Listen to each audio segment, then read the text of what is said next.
We've got no roof on the house and it's absolute chaos up here. We did once have a room and a roof, but it was literally falling apart, so we're rebuilding it all from scratch, and the scale of this disaster zone is something else. We started with this, which now looks like this. Remember us stripping off this wallpaper? Well, that was a waste of time.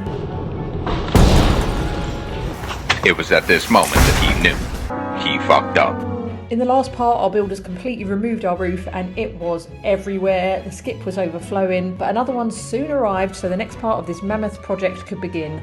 Floors. Much like our roof, these Victorian floors are bowed to shit, so they've got to be replaced. But because we got Reno FOMO, we spent the weekend helping with the clear up, mainly getting all the muck out between the floor joists, and we felt like two work experienced kids working the pulley up and down. Did I have fun? Yes. Would I want to do this every day of my life? No. But some incredible discoveries were made under the floors. This vintage wire insulation, original tiles from the late fireplace hearth, a fork, a ciggy packet, a child's collar. This book is amazing. Arthur Gilbert, age 8, writing about Thor in 1908. Anyway, progress is full steam ahead. Next time we have new floors going in. Woohoo! And remember the fireplace we uncovered that many of you had strong opinions on whether we should keep it all exposed or just cover it up? Well, now we can see the full extent of it and decisions have been made. Go to the next part.